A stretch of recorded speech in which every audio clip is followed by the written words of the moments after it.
Bom dia a todos, meu nome é Luiz Augusto, trabalho lá na ArcelorMittal Tubarão e estarei apresentando hoje o trabalho de uso do HBI, Hot Briquette Iron, no Alto Forno 2 da ArcelorMittal Tubarão. Tá? Junto comigo tem todos os meus colegas aqui que trabalharam junto também para esse teste, tá? E é um prazer estar aqui hoje apresentando esse trabalho. Vamos lá? Uma pequena introdução, né? A gente vai fazer uma introdução, vai falar sobre o forno 2 da ArcelorMittal Tubarão, o plano de consumo, né? O escalonamento, a distribuição de carga, alguma coisa sobre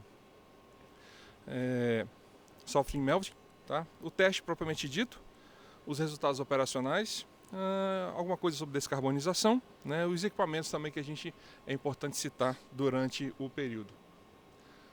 Bom, introdução aqui, existe uma motivação hoje muito grande da gente estar promovendo a descarbonização. Hoje é uma plataforma interessante e importante hoje, né, de estar verificando como é que a gente pode promover a descarbonização nas usinas. Uma das formas da gente promover é usar exatamente algumas matérias-primas que podem contribuir para essa metodologia de estar descarbonizando o processo como um todo, né? Uma dessas matérias-primas que promovem a redução da emissão dos gases de efeito estufa é o Hot Briquette Iron, né? Ele é um material compacto, tá? Com alto grau de metalização e já vem embutido a parte de descarbonização dele, porque ele é feito geralmente com gás natural. É um material feito com pelotas ou minério granulado, que ele é semifundido, tá? E compactado de uma forma que você consiga ter um máximo de mínimo de carbonização e, ao mesmo tempo, um alto grau de metalização a ser utilizado no alto forno. Isso faz com que no alto forno a gente praticamente só tenha que fundi-lo, né? E aí a gente economiza combustível no forno. Você só precisa do calor para a fusão dessa matéria-prima. E aí que está o grande pulo do gato, né? A gente só precisa exatamente de fundir esse material no alto forno, economizando assim combustível. Então a motivação para esse trabalho era fazer um teste, né, com o forno de alta performance, que é o nosso caso do Alto Forno 2. Então a gente coloca esse material e testar para ver quanto a gente consegue reduzir o combustível utilizado do dia a dia. Então a gente fez um planejamento, fez um timeline, né, para exatamente como é que a gente planejou todos os testes passo a passo. Além disso, a gente precisava também testar o modus operandi desse material dentro da usina, como é que a gente ia estocar, como é que a gente ia armazenar, como é que a gente ia transportar, ensilar e carregar no forno. Então, todo o ciclo a gente precisava ter planejamento, tá? Então, assim, e no final das contas apurar o grau de descarbonização, o quanto a gente realmente deixou de emitir em termos de CO2 para a atmosfera. Então, onde a gente adquiriu esse material? Esse material ele é promovido lá pela ArcelorMittal Texas, ou seja, está dentro do grupo, ele vem dos Estados Unidos, né? Ele veio via navio, tá? Esse material, o HBI, ele tem um problema, ele pode ter um problema, que ele gera uma pequena poeira, entre aspas, né, de óxido de ferro. Esse óxido de ferro, dependendo das condições climáticas do ambiente que ele está, ele pode inclusive incinerar, ele pode pegar fogo espontaneamente. Então existe uma série de questões que a gente precisa estar garantindo, né, para que esse material não tenha esse tipo de problema. Quando ele chegou na ArcelorMittal Tubarão, chegou no Porto de Vitória, né, e ele foi transportado de caminhão até o interior da ArcelorMittal Tubarão. Lá, durante a formação da pilha, a pilha tem que ser a pilha trapezoidal, no sentido de comprimento dele, né, no máximo 4 metros de altura.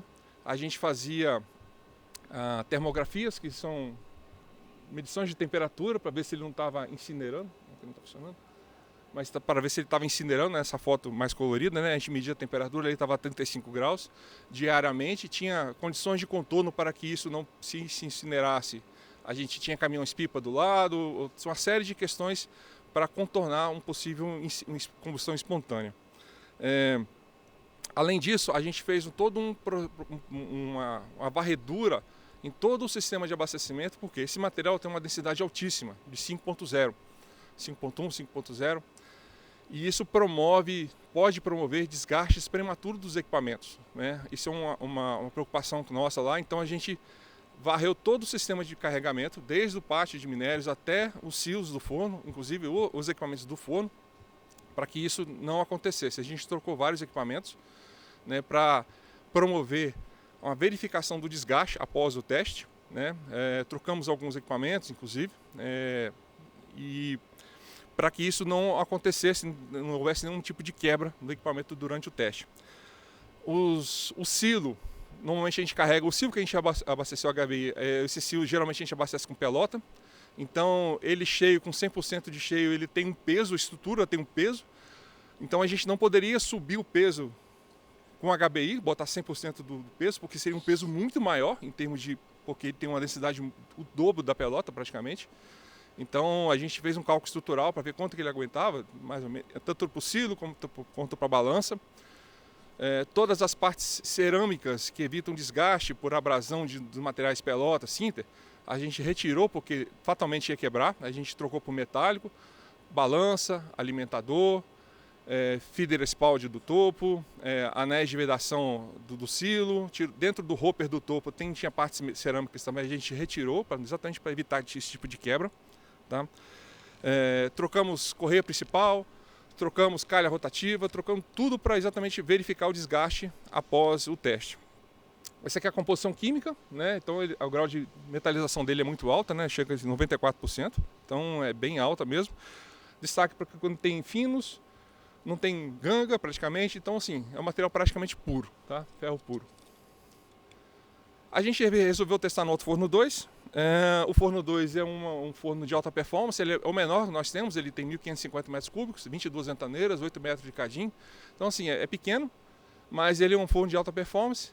O último blow-in dele foi em 2020, então a gente resolveu testar nele porque a quantidade que a gente trouxe da Salometal Texas foi 14 mil toneladas. Esse material poderia ficar mais tempo, ou seja, um forno menor, então a gente poderia fazer um teste por mais tempo, né? Se a gente fosse testar um forno grande, o teste seria um pouco mais curto, então a gente resolveu testar no forno 2, que era mais fácil. E a gente fez um planejamento de consumo. Nós consumimos até 25%, ou seja, da carga, a gente fez steps de 0, 5, 10, 15, 20, 25%, chegando a 371 kg por tonelada de gusa, que é o que a gente estava objetivando, tá? A gente foi escalonando esse percentual de HBI, a gente foi incluindo HBI retirando da pelota, que é um material mais caro que a gente tem. Então a gente trocou HBI por pelota, tá? E mantendo as taxas de sinter e taxas de minério constantes, tá? Esse foi o planejamento que a gente fez. A gente fez uma simulação do leite de fusão para cada percentual de matéria-prima. Então a gente determinou a temperatura de líquidos, a viscosidade da escória, para cada item desse, para não ter nenhum tipo de problema. Importante citar que a gente não esperava que não tivesse nenhum problema no processo, né? Mas em termos de, conforme a literatura, quando você usa o HBI, há uma tendência de você aumentar a produtividade do forno. Como a gente estava querendo testar somente a redução de combustível, a gente tentou segurar no máximo a produtividade para não aumentar, nesse caso. Então, as fases de escalonamento, a gente começou lá com coque rate, que é o nosso normal de 2,95 de coque rate, tá? A gente, quando entrou com 5%, a gente aguardou 2 dias, né, após os 5%, depois para 10%, aguardou 2 dias, assim sucessivamente até no 17º dia que foi de operação com o HBI. Tá? Ali no canto a gente percebe que a gente tentou, naquele gráfico ali do full rate, a gente veio planejamento para decréscimo do full rate, foi bem forte, né? 471 planejado. E as matérias-primas em cima, né, conforme eu tinha falado, a gente mantém a taxa constante de minério e sinter e veio reduzindo a taxa de pelota e aumentando a taxa de HBI. Em termos de distribuição de carga, o que a gente planejou? A gente percebeu, nós temos um modelo de distribuição de carga na Salometal, em que naquelas figuras coloridas lá em cima, na parte de cima, a gente percebeu que com a redução do volume da carga, a marcha central ia ficar um pouquinho melhor. Isso faz com que a permeabilidade do forno provavelmente ia melhorar. né, e pelo gráfico ali, também calculado, tá, a gente percebeu que realmente parecia que ia melhorar mesmo, né. A gente simulou também as espessuras das camadas de minério e coque. O pulo do gato aqui é não mexer na base de coque, ou seja, a base de coque ela se manteve constante, ou seja, a janela de coque se manteve constante durante toda a descida de carga, a gente só aumentou a carga metálica para reduzir o coque rate, tá? Mas também sem nenhuma grande variação. Fizemos também amolecimento fusão, tá, desse material para 0, 12,5, 25 e 100% de HBI, para a gente ter referências futuras, né? A gente percebeu que com o HBI ele funde um pouquinho mais embaixo, ele começa a fusar um pouquinho mais embaixo, então o pé da zona de coesão acaba descendo um pouquinho, mas ao mesmo tempo a tendência dele é aumentar a espessura da zona de coesão. Então, no gráfico de cima dá para perceber que o verde lá em cima é exatamente o início do amolecimento e fusão, né? Então tendência dele é aumentar a espessura, e aumentando a espessura a tendência seria aumentar um pouquinho a dificuldade da passagem do gás, mas aí que vem o pulo do gato que eu falei, que a gente manteve a base de coque constante, foi em cima disso que a gente tomou a decisão de manter a base de coque constante para manter a janela de coque também constante. Então a gente começou o teste lá em 13 de dezembro de 2024, né? A gente teve um problema, uma interrupção, teve um blackout na usina, a gente parou o teste de 17 a 26, nós tínhamos um blackout, tínhamos que cortar o HBI fora durante o problema. Nós tivemos uma parada de sintetização também, não tão planejada no dia, mas que atrapalhou um pouquinho o teste, deu alguns picos nos gráficos que vocês vão ver, foi exatamente a parada da cinta que deu uma pequena balançada operacionalmente no forno, tá? E no final do teste, a gente parou o forno por quase 12 horas para verificar se teve desgaste nos equipamentos do topo, ou seja, para um planejamento, um teste mais longo para a gente ver se tinha algum tipo de desgaste, né? Então, passando aqui para os resultados operacionais, a gente percebeu que aqui os gráficos em azul é um período de referência, com as barras amarelas é o período do teste do HBI, o percentual, em preto a variável em si, né? E do lado direito aqui é exatamente a variável antes e depois. Então a gente percebeu que aumentou um pouquinho a produção do forno, tá? Pouca coisa, mas é porque a gente realmente segurou a produção, tá? Em termos de coque rate, a gente abaixou bastante. A gente estava com coque rate médio de 2,96, a gente teve um coque rate médio no período do teste para 2,68, tá? Chegando a 249 média diária de coque rate, de 295 para 249 de coque rate, tá? O PCI abaixou também bastante, né? Baixou de 221 para 155 de média. O fuel rate, que foi realmente a grande surpresa, a gente baixou ele de média de 517 para 424, alcançando média diária de 368 de fuel rate total do forno, ou seja, abaixamos bastante a quantidade de combustível no forno, muito mesmo, tá? O volume de sopro a gente reduziu também bastante, exatamente para não aumentar a produção do forno, né? O oxigênio também. A gente segurou o máximo possível para não aumentar demais a produção. A relação CO2, naturalmente ela vai subir, porque a gente tem como o HB ele não reduz, ele só funde, né? A gente percebeu uma elevação muito grande de CO2 no topo, chegou a 1,40 em média. Isso é muito ruim em termos de operação normal. Mas a gente percebeu que o CO praticamente se manteve estável, que é a linha preta ali, enquanto o CO2 caía. Isso significa que ele não estava reduzindo, então estava tranquilo, o nível térmico do forno permaneceu estável o tempo todo, então teoricamente não teve problema nenhum quanto a isso. Pressão de sopro melhorou, tá? Isso foi possível, inclusive, subir o percentual de small rock durante o teste, subir o percentual de minério, que são notadamente materiais menos permeáveis, mas de melhor custo. Então a gente conseguiu até subir um pouco, sem atrapalhar a permeabilidade do forno. Então melhorou, os nossos modelos foram eficazes. Temperatura de chama um pouco mais baixa, mas praticamente normal. A temperatura de topo já era esperado cair um pouco, porque você tem menos gases quentes dentro do forno, né, com o uso do HBI. Ela caiu um pouco, mas também sem nenhum problema para a gente. Né? Em termos de qualidade do Gusa, a temperatura se manteve praticamente estável o tempo todo, caiu um pouquinho para 1476 de média, mas lembrando que a gente teve uma instabilidade por causa da parada da sinterização, mas nenhum problema maior. O fósforo praticamente estável, muito estável na verdade, muito estável durante o período, praticamente não se mexeu. Silício, como o nível térmico baixou um pouquinho, o silício caiu um pouquinho, o que era bom para a gente, tá? Para a cearia. E o enxofre, que era esperado subir, cair, acabou subindo um pouco porque o nível térmico do forno acabou se mantendo um pouco mais baixo, então era esperado cair porque a gente está usando menos carvão PCI, né? Equipamentos, não tivemos nenhum problema de equipamento após o desgaste, após a parada do forno, a verificação do desgaste, a gente não teve nenhum problema. Em termos de descarbonização, a gente conseguiu reduzir no total 6% do total emissão de CO2, tá? Isso é muito importante. A gente conseguiu gerar 2.581 créditos de carbono, né, ex-carb, da ArcelorMittal Tubarão, certificados. E rapidamente, como conclusão, a gente percebeu que realmente o HBI se tornou um item super importante para a redução dos gases de efeito de estufa, né? E isso trouxe uma grande vantagem para a gente, é vantagem competitiva, obviamente. Então esse teste validou o teste de 14 kT de HBI no forno e a gente espera que com isso a gente tenha realmente caminho para a meta da ArcelorMittal Tubarão até 2050 ser neutro em carbono, na emissão de carbono. Ok? Obrigado. Obrigado, Luiz. Palmas aí pro... Eu preciso que você pegue o fone.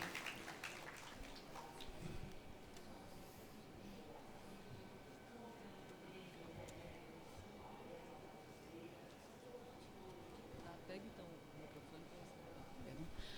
Bom, Luiz, obrigado por deixar um tempinho aí para perguntas, né?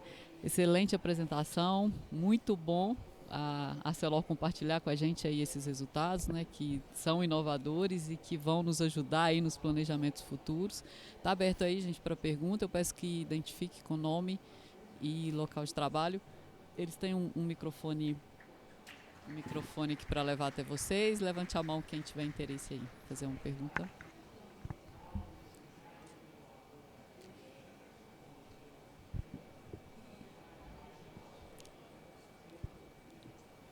Vinícius. Luiz, parabéns aí pelo trabalho, excelente, bem legal essa questão das inovações, né? Então a gente tem que... a questão da descarbonização leva a gente a fazer, tomar certas ações altos fornos, justamente fora da caixa mesmo, né? Vamos dizer assim, né? Uma pergunta é só sobre aquela... Você falou lá do amolecimento fusão, né? Que vocês tomaram a decisão de manter a base de coque. E aquela questão que você trouxe de que a zona coesiva ficou um pouco mais baixa, vocês, em loco, quando vocês atingiram aqueles patamares, vocês verificaram isso também no forno, com as pressões do forno, até na inspeção de ventaneira, se manteve essa observação que vocês viram lá no amolecimento de fusão também?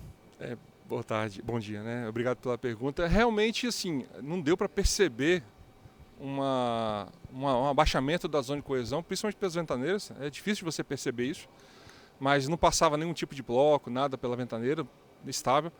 Em relação às pressões, que deveria mexer um pouquinho a pressão de cuba, né, do forno, não mexeu, ela ficou tranquila. Tanto é que a pressão do forno como um todo caiu.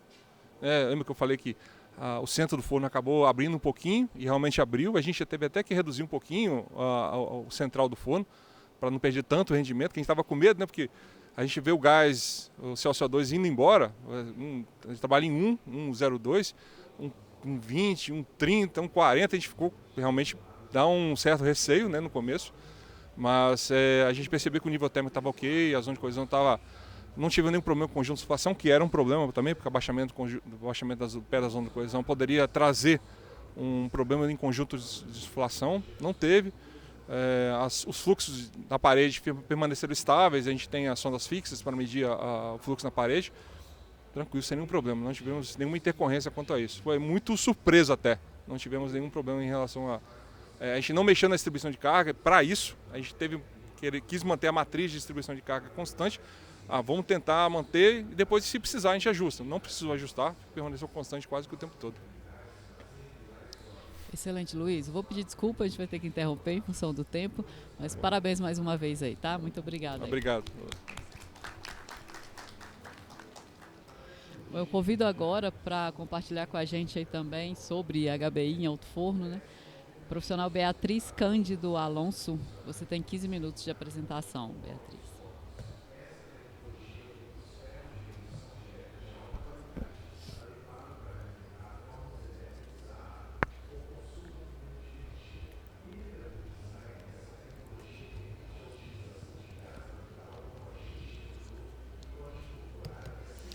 Olá pessoal, bom dia. Meu nome é Beatriz Alonso, sou estudante de mestrado da Universidade Federal Fluminense, sou orientada aí pelo professor Dr. José Adilson de Castro, também sou especialista em descarbonização na CSN, atendendo tanto a parte de siderurgia quanto a parte de mineração. E eu vou apresentar um pouquinho sobre o meu trabalho de dissertação de mestrado, então é um pedaço do trabalho que será apresentado aí em poucos meses. É também uma continuação aí do nosso amigo aí da ArcelorMittal, contando novamente sobre um pouco do HBI, do Hot Briquette Iron aí, que é um produto não novo, mas que está se tornando muito falado devido às questões de descarbonização. Então eu fiz toda essa análise, né, do impacto por meio de simulação computacional e entendendo o que essa produtividade, essa redução de full rate e coke rate traz nos impactos de descarbonização e principalmente da parte de precificação de carbono.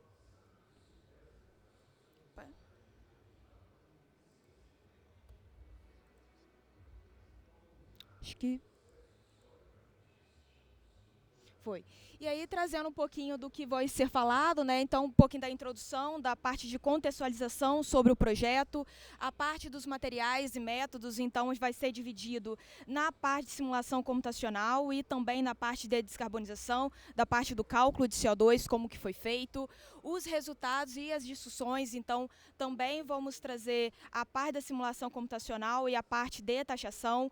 Então, a gente teve aí o cenário base e a gente foi variando o HBI desde o mínimo possível de 5% e nós extrapolamos esse HBI, chegamos a 100% de utilização. E, por fim, um pouco da conclusão do trabalho. É claro que aqui foi uma simulação computacional, então existem algumas limitações dentro desse estudo, mas a gente consegue ter algumas conclusões bastante pertinentes e um pouco também da confirmação que o Luiz trouxe aqui antes de mim. Então, trazendo um pouco da contextualização, eu não vou explicar o que é o HBI, porque o Luiz já teve esse prazer aí de explicar. Mas hoje a questão da produção de aço, né, tanto no mundo, ela vem crescendo e a tendência vem o crescimento. O Brasil aí ocupa a 9ª posição no ranking internacional de produtor de aço. Isso está muito ligado a aproximadamente aí 70% dessa produção é pela rota de altos fornos. Essa produção aí pelos altos fornos é uma rota que a gente considera como hard to abate, é uma rota intensiva em carbono. E isso tudo traz uma representatividade global para a indústria siderúrgica de 7% nas emissões de gás de efeito estufa, né? Então, vamos botar que nosso calcanhar de Aquiles na siderurgia está no alto forno. E ontem, uma palestra do Thiago Campos, ele belíssimamente falou sobre que as tecnologias de descarbonização, talvez lá na Europa é diferente, aqui não necessariamente vai ser no Brasil. E o Brasil, nós temos muitos altos fornos, então nós precisamos procurar tecnologias, mudanças para os nossos altos fornos, principalmente devido a algumas taxações de carbono, né? Tem aí o CBAM, o UTS lá na Europa, e o UTS já está em vigor. O SBC aí, que já tem diversas discussões no Brasil sobre a implementação desse mercado de carbono. E isso vem, então, com o HBI, que é a parte da tecnologia de descarbonização, para que a gente possa estudar e entender maneiras de reduzir as emissões dentro do nosso alto forno, já que não preciso nem comentar sobre que mudar uma rota de alto forno é extremamente cara. Então, a gente precisa entender outras metodologias, outras formas da gente reduzir as nossas emissões, o nosso calcanhar de Aquiles dentro da siderurgia.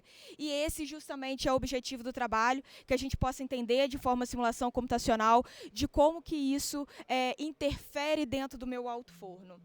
E aí, é claro que esse HBI também, o Luiz já comentou, traz alguns benefícios, né? Eu trouxe um benefício principal aqui, que é a nossa famosa sementita, né? Eu não preciso nem comentar do primeiro ponto, que vai reduzir o CO2, que isso já é claro, eu já venho comentando, mas a sementita Fe3C, ela traz um carbono embutido nela. Esse carbono é extremamente importante para a carbonatização. Então, esse carbono adicional, ele consegue ser dissolvido lá no meu metal líquido, e isso vai conseguir trazer independência do meu coque, né? E consequentemente eu vou reduzir meu coque rate já pela presença do meu carbono nessa sementita.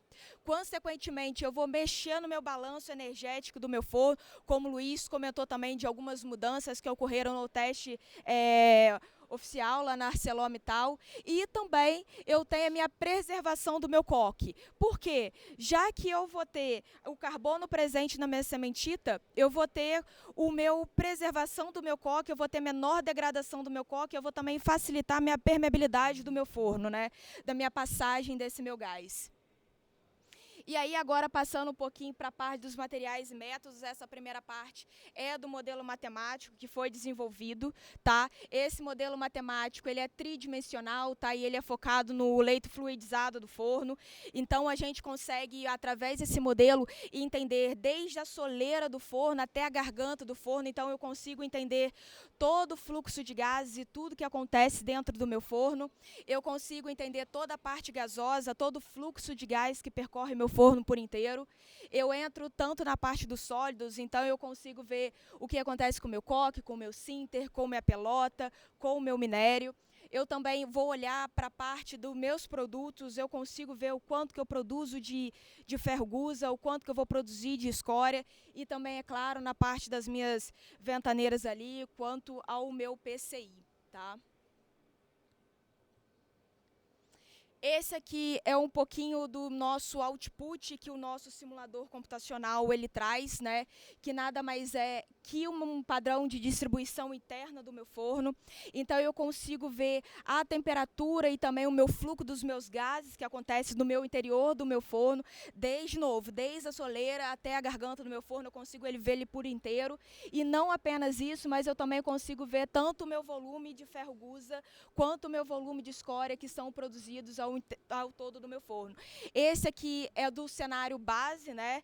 Então a gente tem todos esses padrões aqui de distribuição interna, desde o nosso 5% de HBI até 100% de HBI, justamente para nós entendermos como que funciona a questão da temperatura, o fluxo de gás do interior do forno. E aí, entrando um pouco da parte de metodologia de CO2, nós utilizamos todos os fatores de emissão com base na World Seal Association, por entender que é uma metodologia internacional, né? Então, é uma metodologia que pode ser comparada tanto aqui no Brasil, como na União Europeia, nos Estados Unidos e em todos os lugares do mundo. Para a parte de taxação de carbono, nós consideramos aí o CBAM, né, como o famoso e o mais falado atualmente, como 70 euros por tonelada de CO2, tá? Por que 70 euros? É a média que está sendo praticada nos últimos meses. Ele está variando aí por 69 euros. Ultimamente, nas últimas semanas, foi para 73, 72 euros por tonelada de CO2. Já no nível Brasil, aí, nós consideramos 10 dólares por tonelada de CO2 no Brasil, que também é algo que vem sendo discutido de uma possibilidade de valor financeiro a ser cobrado para a taxação de carbono. E aí, entrando, é claro, né, no famoso dados aí, como o Luiz comentou, eles seguraram a produção, mas aqui na parte de simulação computacional, a gente consegue perceber sim que há um aumento dessa produção e bastante aumento. Eu vou comentar do cenário base e do cenário de 20%, porque o cenário de 100% ele precisa de muitas, vamos botar assim, questões de logística, questões de transporte. Então eu vou comentar pelo 20%, que é algo, a primeiro momento, que é mais real ao nosso cotidiano. A gente pode ver aí que a produção saiu de 2,39 tonelada dia para 2,80 tonelada dia. O coque rate aí saímos de 306 para 233. O full rate aí 500 para 422.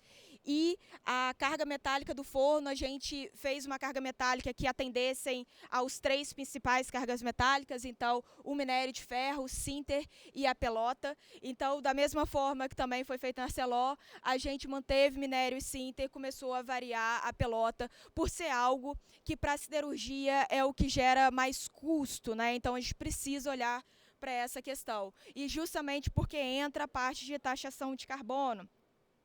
Então, a parte aí de redução de CO2, a gente saiu de um cenário base aí de 1,6 toneladas de CO2 por tonelada de ferro gusa, tá, de hot metal, para, se a gente for olhar aí nos 20%, para 1,43, uma redução aí de 11% de emissão de CO2. Se nós formos olhar isso em questão da parte de descarbonização, puxando sardinha para o meu lado, esse 11% é a coisa mais linda, maravilhosa que tem, porque é muito difícil a gente conseguir reduzir CO2 e reduzir nessa faixa de 11%. Às vezes, na siderurgia tudo é muito grande, né?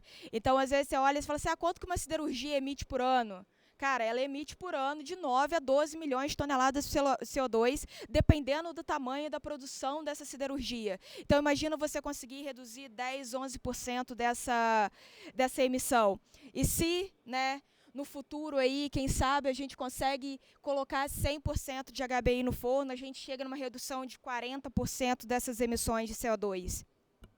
É claro que eu não vou entrar em detalhes técnicos da utilização de 100%, mas é uma possibilidade de estudo.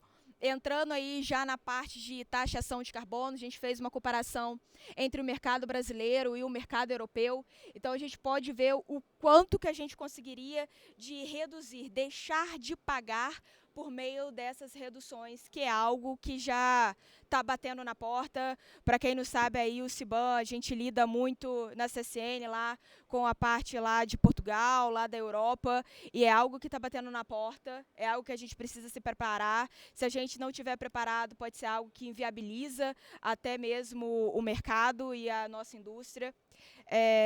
E isso a gente precisa sempre se manter prestando atenção e atento sobre essas questões. Então, aqui um pouco da conclusão, né, a gente pode aí olhar 3 principais benefícios, né? O benefício aí técnico-operacional, então realmente ele traz aumento de produtividade por meio do meu HBI, a não ser que você realmente segure, porque ele realmente aumenta a produtividade.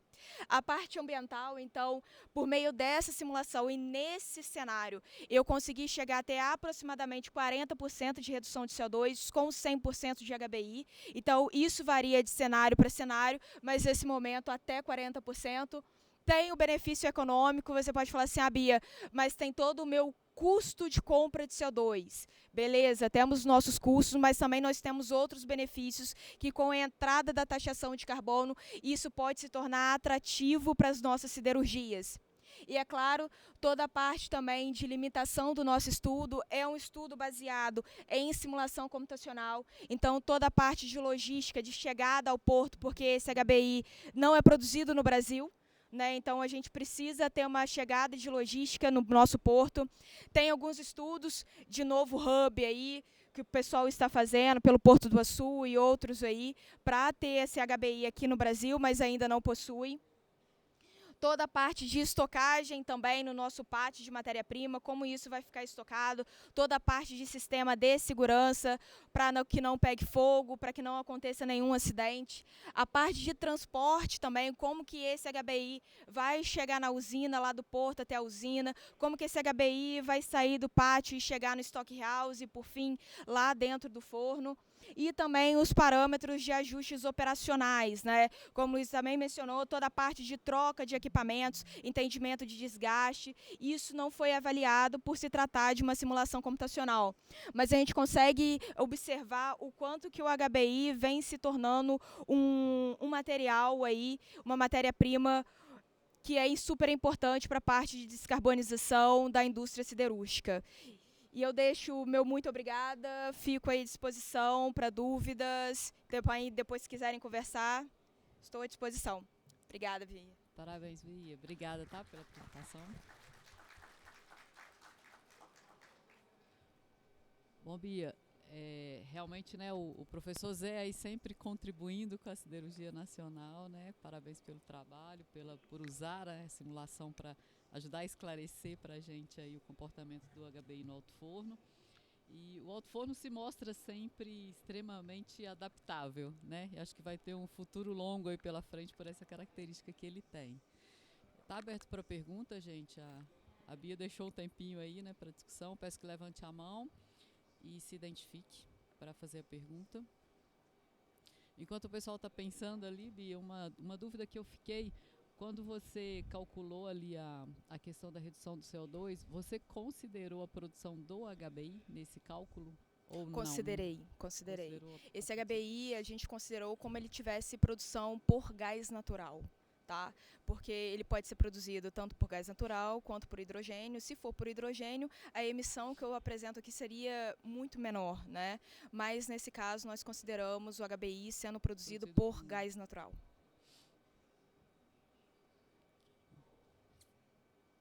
Alguma questão, gente?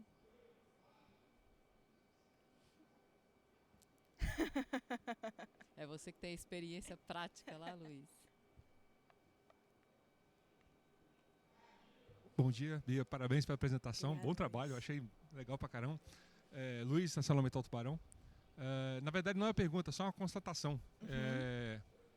Gostei muito dos números que foram muito aderentes, tá? Ao real. É isso que eu só queria claro, alguns desviam, obviamente, porque Óbvio. é óbvio, né? Mas foi muito na linha. Você considerou 11% com gás natural já. Isso A gente aí. só considerei caso básico, eu não considerei isso. Deu 6%. Qualquer rate baixou bastante, eu baixei um pouquinho mais. Seu full rate, aliás, você baixou um pouquinho mais. O full rate eu consegui abaixar um pouquinho mais. Então, assim, muito bom mesmo. Quer dizer que, mesmo no caso prático, comparando com um caso teórico, está na linha realmente de redução de emissão de CO2, que é o mais importante no final das contas. Exatamente. E a parte das emissões também é muito relativo, né?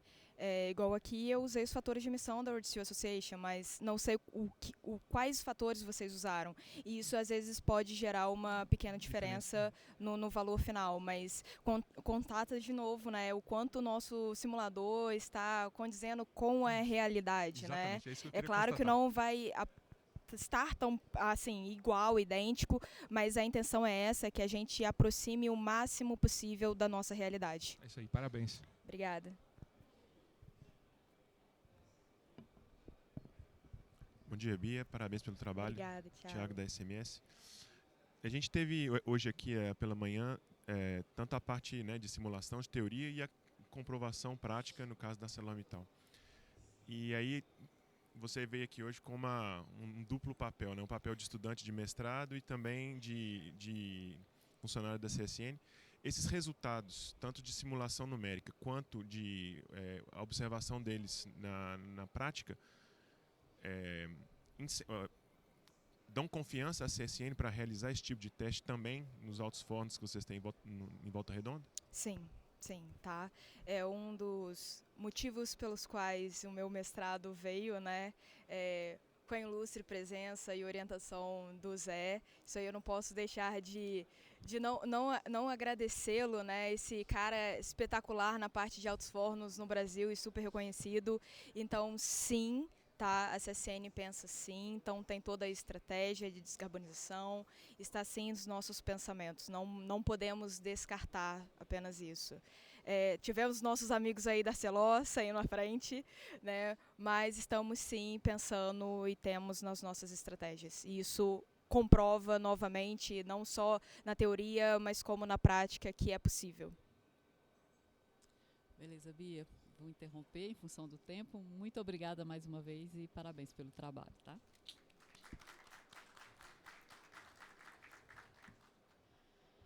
A gente convida agora, então, o Vitor Leão Souza Bezerra, que vai compartilhar a experiência também do uso de HBI na ArcelorMittal P100, Vitor. 15 minutos para a apresentação, por favor.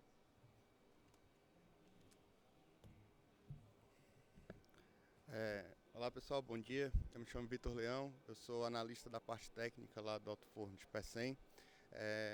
A gente fez uns testes conjuntos, né, junto com a ArcelorMittal Tubarão. A gente acabou optando por apresentar separadamente porque eu acho que são resultados, né, divergentes, são fornos diferentes. Então assim, a gente acabou dividindo esse trabalho. Então, sou o Vitor, aqui está toda a equipe técnica, né, que participou junto comigo lá dos resultados. Posso pra cá?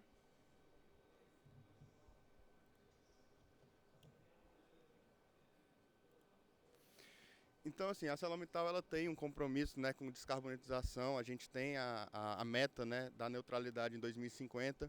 Então, com uma ação a curto, médio prazo, a gente tem a opção do HBI, né? Como o Luiz já explicou, a gente teve a questão da uma pré-redução por gás natural. Então, nesse slide eu só queria ressaltar, né, a questão do teor de ferro, né, principalmente o teor de ferro desse material. Ele é um teor de ferro bem elevado em comparação às matérias-primas que a gente usa hoje. O Sinter tem aproximadamente 58%, 59%, a pelota está em 65%, 66% e o HBI está em torno de 90%, né? Então, assim, tem esse grande diferencial nele. A gente utilizou lá do próprio grupo, né, da ArcelorMittal Texas, a gente trouxe 10 mil toneladas desse material para a gente fazer o teste lá em Pecém. Pecém é uma usina single line, então assim, a gente só tem um único forno, né? Então é um forno de 3.800 de volume. Então a gente produz 8.700, 8.600 de toneladas dia. E a gente teve esse desafio, né, logístico de colocar esse material dentro da usina, né? A gente fez algumas alterações, a gente trouxe esse material via caminhão, a gente não usou as correias transportadoras, certo? Teve toda a parte de um gerenciamento de riscos devido a a usina ser single line. Então, dependendo dos riscos que a gente poderia ter, a gente poderia parar a planta, certo? Então, a gente levou toda essa parte no plano técnico, certo? A gente chegou até 7% de HBI na carga. A carga de Pecém é uma carga majoritariamente de Sinter, certo? Então a gente manteve o Sinter rate na carga. Então a gente trabalhou entre 90% e 91% de Sinter na carga durante toda a operação com HBI e manteve 7% de HBI. Então a gente operou com 2% de pelota durante a operação lá no Alto Forno de Pecém, né? A gente chegou aos 100 kg por tonelada de gusa de HBI, mantendo o mesmo Sinter rate. Como é um forno maior do que o que foi usado lá em Tubarão, nosso teste era um pouco mais curto, né? A gente considerou 12 dias de teste só no plano técnico. Esse aqui é o organograma, né, de todo mundo que participou da realização desse teste. A gente teve a parceria também com a turma de Tubarão, eles foram lá acompanhar o nosso teste. Nosso teste foi um pouco antes, foi no período de agosto a setembro, final de agosto a começo de setembro. Então aqui é um pouco dos nossos resultados, tá, pessoal? A gente tinha um foco em descarbonização, então a gente manteve a mesma produção todos os dias. Essa queda da produção, a gente infelizmente teve uma parada de emergência durante esse período, onde a gente teve que cortar o HBI da carga.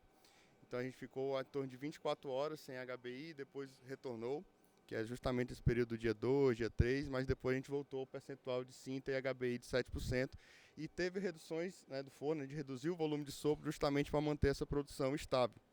Certo? No comportamento coque rate, a gente trabalha com coque rate médio 295, é o nosso coque rate hoje que a gente apresenta na usina de Pecém, e a gente chegou aos nossos menores patamares de trabalho, né? A gente chegou em média de 274, 274,7 coque rate e fuel rate 474,4, com o período de 90% de Sinter na carga e 7% de HBI, né? A gente fez um teste de amolecimento e fusão também, acabei não colocando aqui, semelhante ao Tubarão. A gente fez um pouco depois do teste, na verdade, e foi bem condizente com o que a gente teve. A gente teve um abaixamento da nossa zona coesiva devido à elevação da temperatura de início de fusão, só que a gente teve uma perda de carga menor. Então, assim, a gente a princípio teria uma zona coesiva melhor, porque a gente teria uma perda de carga melhor com a utilização de HBI.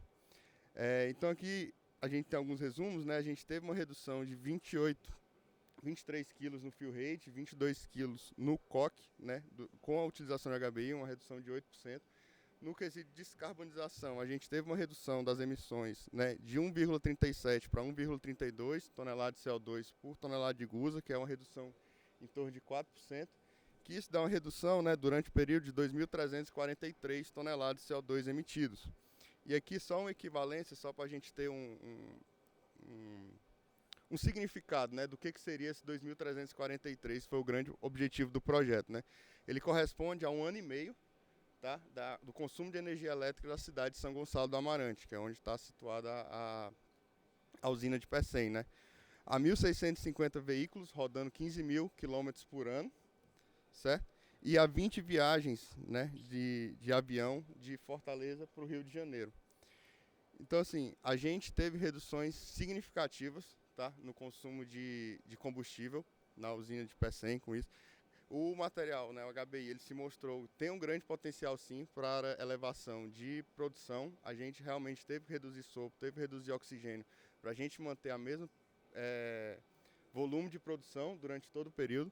A gente teve reduções, né, de 3,6% na emissões de CO2, certo? E a gente teve um acompanhamento full time, né, de toda a equipe de técnica, operação, para a gente ter e manutenção, para a gente ter o sucesso da utilização desse material. Foi um marco muito importante para a gente lá de Pecém, né, a gente ser um dos primeiros a utilizar esse material, a gente topou esse desafio. Então a gente teve ganhos significativos com isso, né? Teve um aprendizado com isso.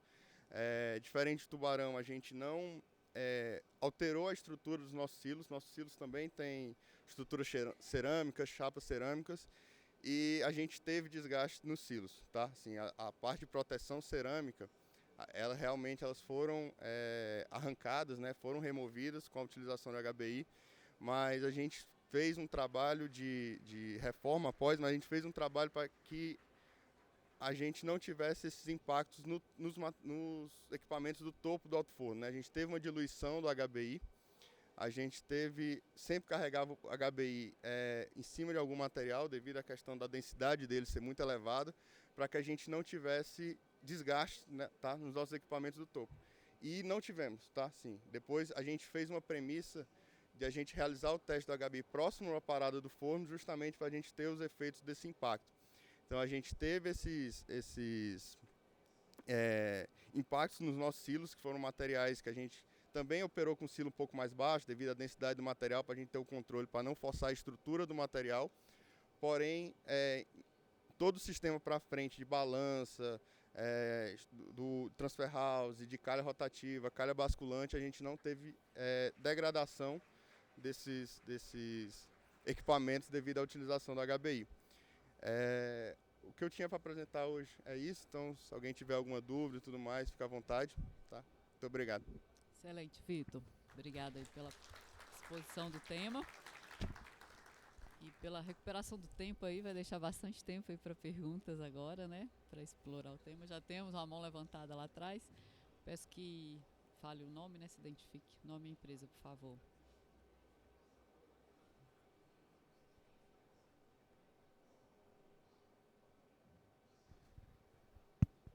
Bom dia, Vitor. Michel, da Aperam. Primeiro, parabéns pelo projeto, né, pelos resultados. Eu queria saber se vocês avaliaram o custo do Gusa, como que ficou o custo do Gusa antes e durante o teste.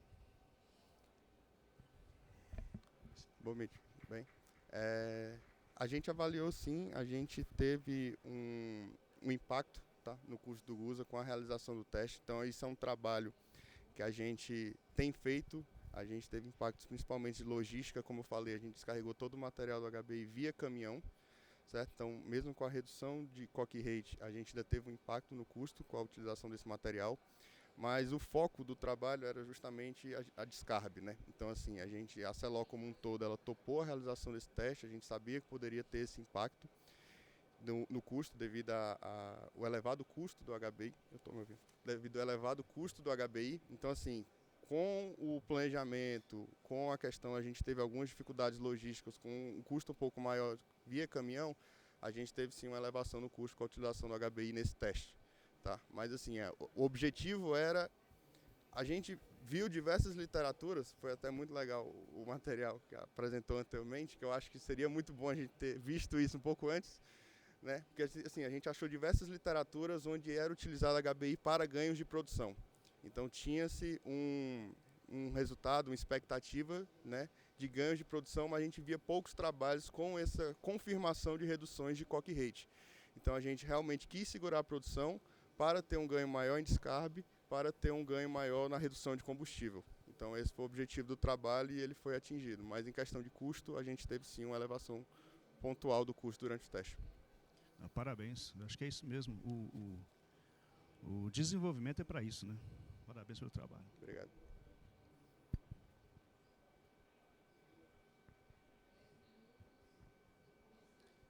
Bom dia, parabéns pela apresentação. A minha questão vai bem de encontro ao que você comentou por último agora, relacionado ao foco, que foi a descarbonização, e se aqueles percentuais que vocês usaram em relação a Sinter, com base nos resultados obtidos, né, você acha que pode aumentar, visando ainda mais a redução do coque rate e menor emissão de CO2 ainda? Aumentar, você fala, o consumo de HBI? Exato. A gente... o foco era a redução de pelota, né? Então, assim, é manter o mesmo Sinter na carga. Sinter, de Pecém é a nossa matriz, né? A gente tem um Sinter muito bom, né? Assim, meu fornecedor está ali, ele está rindo agora, mas assim, a gente tem um Sinter muito bom, com um elevado teor de ferro, uma qualidade muito boa. Então, assim, a gente sempre conseguiu operar, sempre foi um orgulho nosso esse alto percentual de Sinter na carga, né? 85%, 90%. Então, assim, eu acho que o primeiro passo seria a gente cortar a pelota. A gente não conseguiu cortar a pelota nesse teste, devido a algumas questões logísticas e também de operação do forno. A gente não tinha esse planejamento, né, esse desejo, mas a gente não conseguiu cortar a pelota.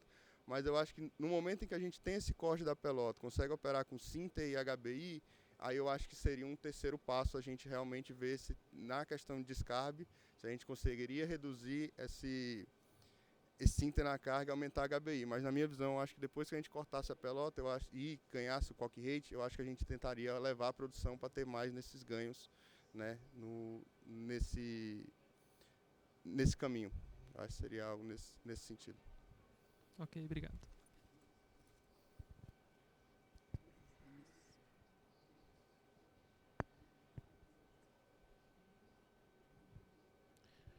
Bom dia, Vinícius da Vale. Parabéns aí pelo trabalho, bem legal aí essas iniciativas, né, igual eu comentei com o Luiz, né. Uma pergunta no sentido de o manuseio foi diferente lá de Tubarão, né? Você usou, descarregou no porto, né, e foi transportado de caminhão. A questão da geração de finos ali, vocês chegaram a fazer esses comparativos, por exemplo, lá com Tubarão, né, que teve também uma geração de finos pequena, tal. E a questão da estocagem, aquele monitoramento de temperaturas, se vocês fizeram alguma coisa especial por essa questão desse manuseio maior. A gente identificou uma pouca geração de finos também, estava abaixo da geração de finos. A gente também teve esse controle, né, de temperatura semelhante a Tubarão. A gente deixou estocado no pátio e a princípio a gente fez uma cama de escória. A gente colocou uma cama de escória justamente para... A gente não fez no período chuvoso, mas caso chovesse, esse material ele não ficasse submerso em água, que poderia ter alguma reação nesse sentido que impactaria na autocombustão desse material. Mas assim, não foi identificado nenhuma elevação de temperatura durante todo o período do teste.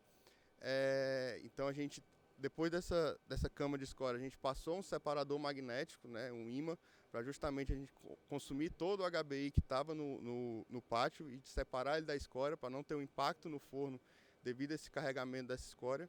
Mas assim, foi um controle no pátio bem semelhante ao que Tubarão fez. Mas a gente não, eu não sei como foi em Tubarão, mas a gente não utilizou a estaca reclame para carregar esse material. A gente utilizou pá carregadeira e um chute móvel para descarregar diretamente na correia, justamente porque o sistema da estaca ele poderia não suportar esse esforço.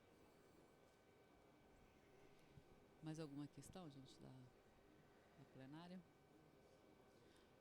Ô, Vitor, aproveitando que a gente tem tempo, acho que, embora você tenha chegado a percentuais mais baixos do que em Tubarão, mas o forno lá é maior, né? Então o desafio com certeza também foi muito grande, né?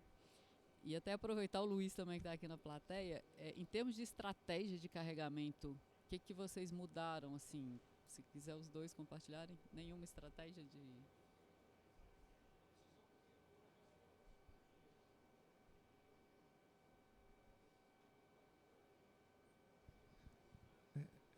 Na verdade, a gente não fez nenhuma. A gente teve que manter, né? A gente manteve a matriz inicialmente, né? Até para comparar de estratégia de descarregar muito.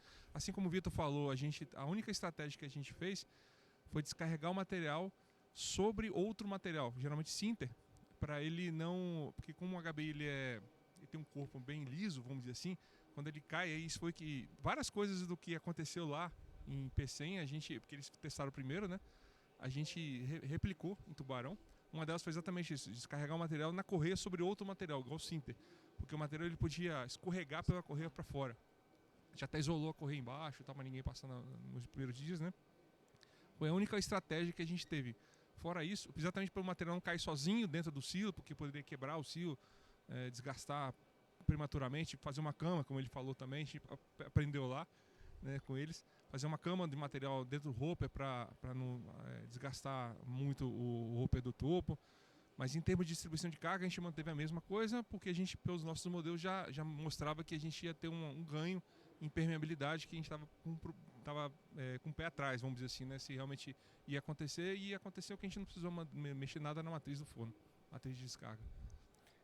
Em Pecém também a gente não teve nenhuma alteração em distribuição de carga para o teste do HBI. Só esses comentários que o Luizão falou, e uma preocupação também nossa de descarregar só na correia, o HBI ele vem com algumas rebarbas.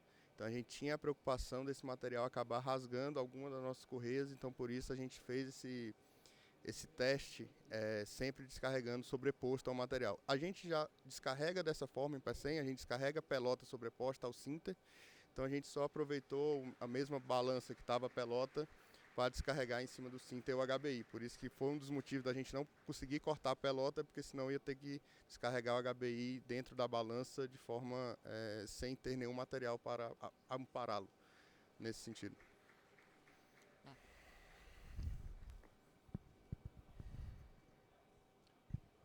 Bom dia, Vitor. Parabéns pela apresentação. Uma pergunta para vocês dois em termos de processo. Qual que é o comportamento do HBI durante o carregamento? Por exemplo, a gente sabe que quando a gente carrega material metálico, a gente tem essa questão do coque push, né, onde o minério varre o coque para o centro do forno. Como é que funciona com o HBI, sendo que ele é mais denso, mais pesado? É o mesmo efeito? Qual que é o impacto que isso tem? Né? O Luiz falou que a marcha central abre um pouco.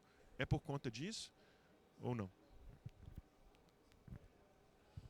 No nosso caso lá, a marcha central abriu um pouquinho porque você acabou reduzindo o volume da carga. Mesmo abaixando o coque rate, o volume da carga diminuiu. Então o material ele não ia muito para o centro, inclusive pelo modelo também mostrava isso. E aí ficou no coque central sozinho, com mais coque no centro, percentualmente falando. Entendeu? E o push coque que eu esperava, igual na apresentação de ontem que eu fiz do 100% de pelota na carga, que a pelota realmente empurrou os materiais para dentro. Com o HBI a gente não percebeu, que eu esperava que tivesse esse push coque. Mas a gente colocou ele a gente tem 2 camadas de minério, descarrega a primeira camada e depois tem uma segunda camada. A gente colocou o HBI na segunda camada. Então ele descarregava não sobre o coque, sobre o outro minério. E aí minimizava esse impacto. O nosso carregamento, a gente descarrega 2 minérios também, só que a gente faz uma segregação do minério, do nosso sinter, né? A gente tem um sinter que a gente separa por gravidade, um sinter mais grosso e um sinter mais fino. Então o sinter mais fino a gente carrega só na parede, e esse sinter mais grosso é onde vai o HBI, a pelota, o nosso fundente, que é onde vai a intermediária. A gente também não observou esse efeito de push coque que você comenta não, durante a carga. A gente usou um percentual menor, 7%, mas assim, a gente não viu esse efeito no carregamento do forno não em Pecém. Ok, gente, precisaremos interromper. Eu ainda tenho dúvida, tá, Luiz? Depois eu vou conversar com vocês aí no intervalo. Parabéns, viu, Vitor? Parabéns mais uma vez aí pelo trabalho e gratidão por compartilhar aí Muito obrigado. com a gente. Agora eu sei que eu vou falar o nome de maneira incorreta, peço perdão. Eu convido para compartilhar com a gente aí a experiência, né? A gente está falando aí da questão financeira, né?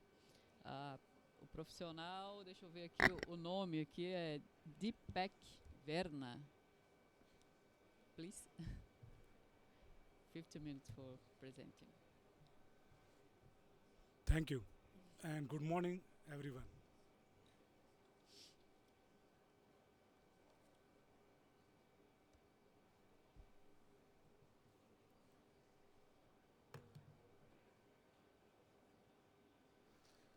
Yes. So let's start with a interesting question.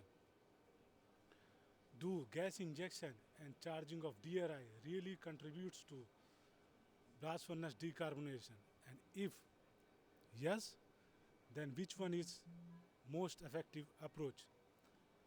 How many of you think injection of gas in the blast furnace is effective? Could you please raise your hand? Great. Let's explore the answer together. My name is Deepak Verma. I'm responsible for advancing sustainable solution at Daniel Ecoras. Before we deep dive, I would like to briefly introduce my company. Daniel Ecoras provides plant engineering, technical services and technology for blast furnace iron making and BOF steel making. As we all know, CO2 reduction requirement will have a significant impact on our industry due to its challenges. However, personally I believe it's also give us an opportunity for innovation and development of technology. Two such technologies are charging DRI in the blast furnace and injecting gases in the blast furnace to reduce CO2 emission. Currently, steel industry faces several challenges. It's about availability of green electricity and green hydrogen, availability of high-grade ore, which is limited,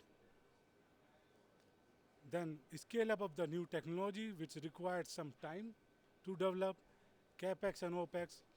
Last but not least, uncertainty around green steel premium, whether market is ready for it or not. Let's take a moment to understand why decarbonization of blast furnace is so important. If you see the image on the left, it is clear that blast furnace and BOF route has a very high CO2 emission compared to DRP and EAF. However, if you see the graph on the right, it also shows that blast furnace and BOF route will remain in the market for coming decade, contributing to almost 1 gigaton of crude steel production on yearly basis. And there is a reason behind it. There are few advantages which are associated with blast furnace and BOF steel making. First of all, its capacity and efficiency. Second, economics. Third one, ability to produce crude steel with a efficient process, efficient evaluation of the low grade iron ore. And the fourth one is capability to produce high grade steel. One of the important aspects which we normally overlook in the decarbonization discussion is electricity grid carbon intensity. This map shows that the electricity grid carbon intensity varies significantly across the region. Darker color means higher electricity carbon grid intensity. And if you look closely, we can see that the electricity grid intensity in Asia specific is very high compared to other regions. And currently, majority of steel are produced in Asia, basically in China, India, Japan, and Korea. In order to evaluate these two technologies, we have set up a typical integrated steel plant, which includes sinter making, pellet making, coke making, iron making, steel making, casting, production of oxygen and steam, generation of electricity and hydrogen. We have also assumed an average specific emission for each plant unit. We say average electricity consumption. One of the key assumptions in our evaluation is all the hydrogen which is required for the process is produced via electrolysis process, which typically required 55 kilowatt of electricity to produce 1 kg of hydrogen. In our analysis, we have considered a modern average size blast furnace of working volume of 3,800 meter cube with a standard operating condition, and we have set up a realistic process constraint like coke rate, minimum coke rate should be 230, top temperature set should not go below 100 degrees Celsius, and the raft temperature should be within an acceptable range. The crude steel which is produced from the blast furnace and BOF route typically emit around 2000 kg of CO2 per ton of crude steel. And the majority of the emissions are coming from the blast furnace, which is highlighted in the orange color. This is the scheme of a typical blast furnace with a pulverized coal injection. One important point which I want to highlight is that a typical integrated plant is a net exporter of the electricity, which is generated in the captive power plant by use of blast furnace gas and the coke oven gas. When we talk about the injection of gas in the blast furnace, mainly we have three options. First option is we can replace this PCI with a natural gas. In our evaluation, we have considered 100 kg of natural gas. For natural gas will be injected into the blast furnace. Second option is we can partially replace PCI with a coke oven gas. We have considered 40 kg of coke oven gas per ton of hot metal. Third one is that we can partially replace the PCI with a hydrogen, and we have considered 20 kg of hydrogen per ton of hot metal.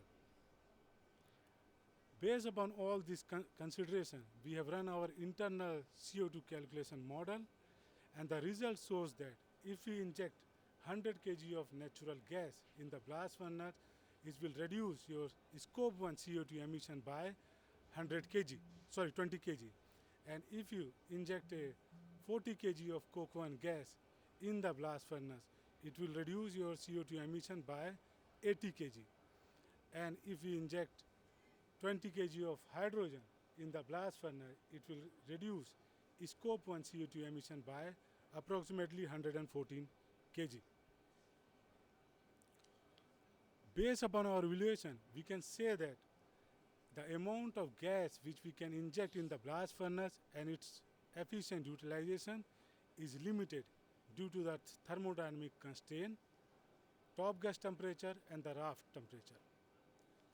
We can also say that the contribution of gas injection in reduction of the CO2 emission is limited, maximum up to 150 kg of CO2 reduction.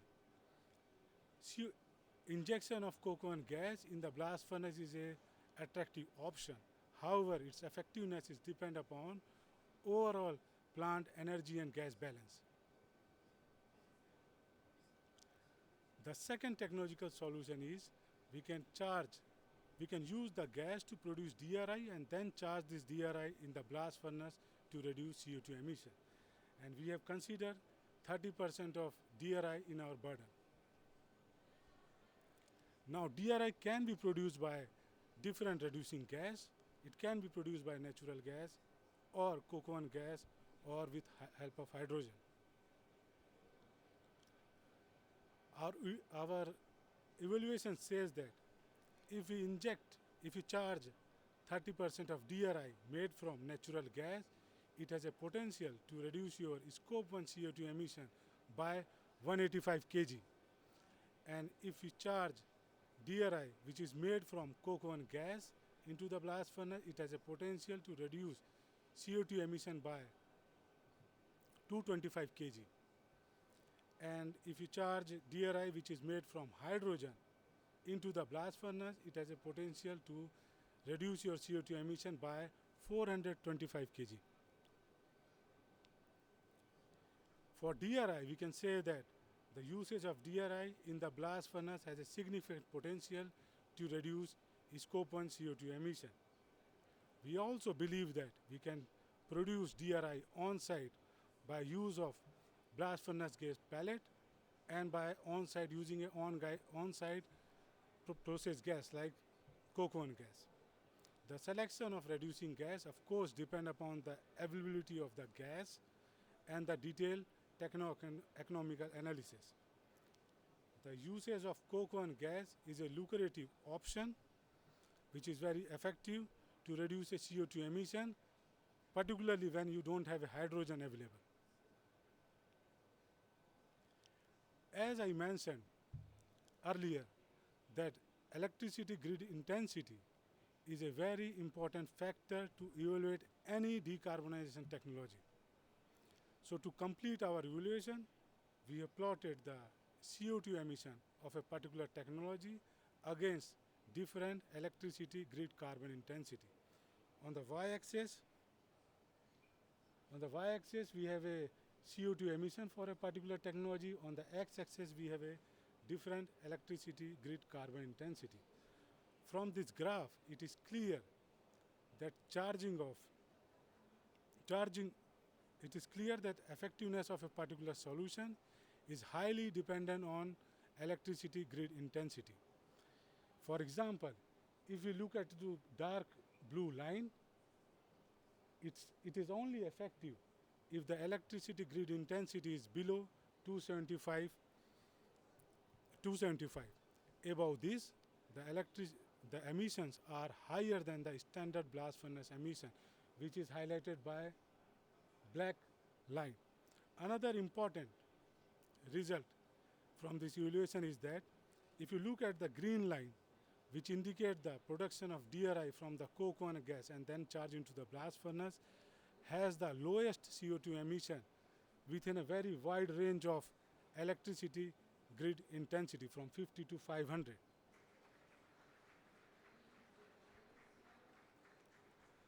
I would like to conclude my presentation by revisiting the initial question and with some recommendation. Do gas injection really contributes to blast furnace decarbonization and the charging of the DRI? Yes, both gas injection and the charging of DRI really contributes to the blast furnace decarbonization. However, usage of gas to produce DRI and then charge into the blast furnace is more effective from a decarbonization point of view. Suppose if you have a 30 kg of coke oven gas available, it's always beneficial to use that gas to produce DRI and then charge into the blast furnace rather than injecting that gas directly into the blast furnace. The usage of hydrogen is only effective when your electricity grid intensity is low. Usage of coke oven gas to produce DRI and then charge into the blast furnace is a very effective approach in coming decade. With this, I want to conclude my presentation and thank you very much. Feel free to ask any question. Thank you very much. Please, you need to put. Thank you very much for your presentation. I confess that it was a surprise for me because I believe that gas would be more effective. Most of the people think like this. than the ERI. So we have time for question.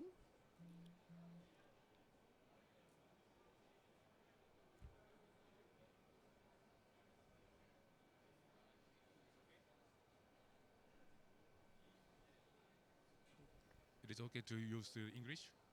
Okay? So thank you very much for very nice presentation. My name is Taichi Murakami from Tokai University, Japan. So I want to ask you about DRI. Maybe the past 3 or 2 presentations, they used HBI, but in your case, DRI. In that case, we have to care about the oxidation. And also, I want to know about the metallization ratio. Because it's very high or a bit low, maybe you can get a different result. Yes. So please. Yes, you are very correct.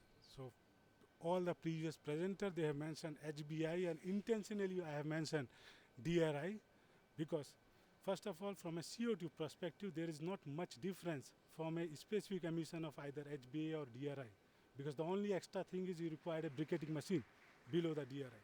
That's first thing. Second thing, we believe in future, we want to couple the DRI with blast furnace. So DRI will be produced on site in the same location where blast furnace will be there. And we want to couple this directly to the blast furnace with a hot coupling. So pneumatically, you can transport this DRI from the DRI plant to the blast furnace and minimize the your oxidation again. So we believe future is to charge the DRI directly into the blast furnace.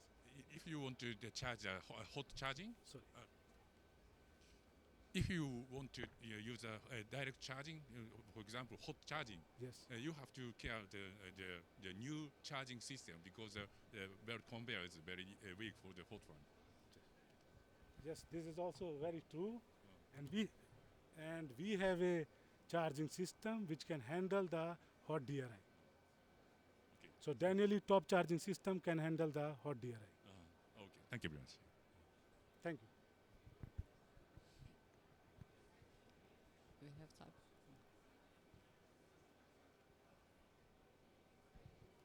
Good morning, Deepak. My name is Thiago Campos from SMS Group. I have a question about one of your last slides related to the use of, or your conclusion actually, the use of COG to produce DRI. Did you consider the use of coke oven gas to run 100% on the DRI plant, or is a mix with another gases? Thank you. Yes, another very good question, and that's also one reason I have considered only 30% of DRI in the burden. For my evaluation, we have considered 100% of coke oven gas to produce DRI. So if you want to charge more, still we can use some other gas mixed with coke oven gas and to produce DRI.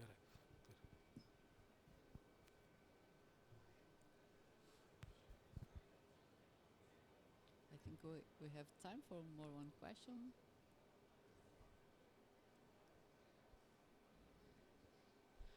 I believe that your consideration is that the iron ore quality is the same for blast furnace directly and producing DRI. It's possible to use the same quality of iron ore. Yes, that's also one important thing which I mentioned as a constant for a steel industry is that availability of high grade ore. So that's our intention is in future we can use DRI and we can use the BF grade pellet to produce DRI and then charging directly to the blast furnace. So you also able to handle the constraint with respect to the availability of high grade ore. So you basically you are treating as say you are charging a low grade ore in the blast furnace and DRP both. Okay. Yes, sir. Okay. More question? So thank you very much for your presentation. Thank you.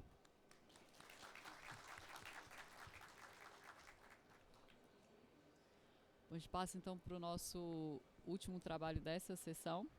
Eu convido Gustavo Germano para compartilhar com a gente aí a experiência relacionada também, né, ao uso do gás para descarbonização, relacionada a custos. Pode. Bom dia. Primeiramente agradecer a todos pela presença. Aqui está o nome dos meus colegas que participaram desse trabalho junto comigo. E a gente vai falar um pouquinho da descarbonização do alto forno via injeção de gases e vamos traçar aí um comparativo com foco bastante voltado para custo.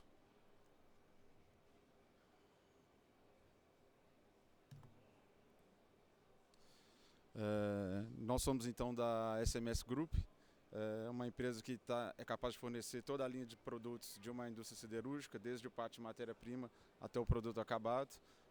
E não só para a construção de plantas, mas também modernização, serviços, peças sobressalentes. Então, a gente está presente aí com os nossos clientes em todo o ciclo de vida dos nossos produtos.